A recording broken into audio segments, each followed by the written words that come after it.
how do we not let the average mind, how do we not let ourselves become consumed by believing that is reality when that's all we're exposed to? I don't know. I don't know how you do that. I mean, I think part of that might be realizing that that is happening.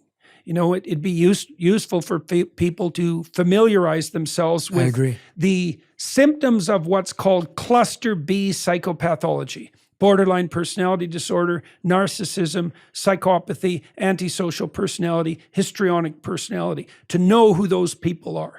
And to start to become aware of that. I think that's actually harder for people on the left. And the reason for that, I believe, is that agreeableness tilts people towards the radical left, because agreeable people are highly empathic and they tend to think of anyone who's suffering as a victim. The problem with that attitude is that it doesn't arm you very well with an understanding of evil, because truly malevolent people camouflage themselves as victims and they take advantage of the empathic. And that's a big problem, because the last thing you want to do if you're truly empathic is enable the sadists. Right. And there's no shortage of that. We know, for example, there's a developing psychological literature that shows that the active anonymous troll types are much more likely to be characterized by dark tetrad traits.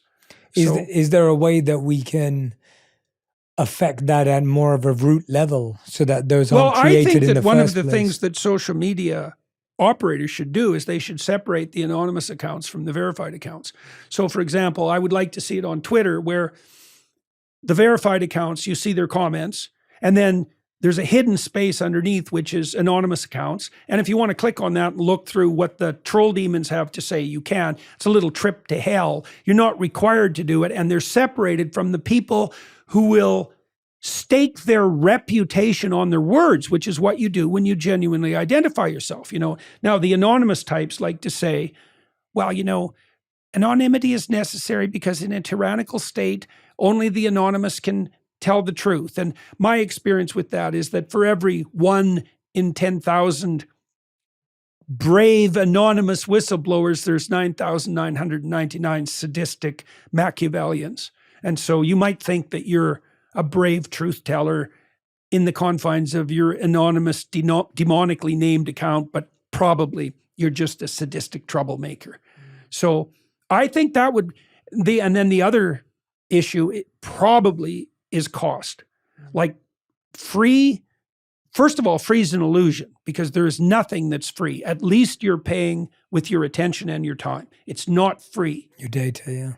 And well, that's the next thing. You're also paying with your identity and all your behavioral data, right? And so none of that's free. And so that's an illusion. And I think one of the things we have observed with Peterson Academy, because the social interactions there are very positive and pretty much universally so. And hopefully we'll establish that as a, what would you say, a cultural convention, right? But I'm certain that a fair part of that is just that you can't produce 100 troll accounts for nothing and do nothing but cause trouble, because at minimum it's going to cost you some money. So I think we can probably dispense with maybe 80% of the bad actors just by not making it free.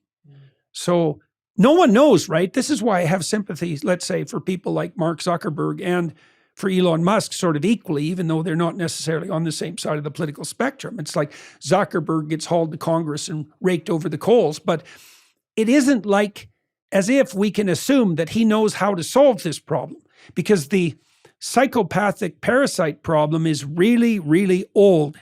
And those sorts of people are very good at manipulating communication networks. And there's no reason to assume that some of them aren't equally good in the new technologies. You know, and Musk's approach is something like a radical free speech approach. But like I just sat with one of my friends here actually this morning, this Greg Hurwitz I was telling you about, and he's done some forensic investigations, first of all indicating how much of the troll activity on social media networks is funded by international actors, Iran topping the list, let's say, which is, you know, unbelievably horrible.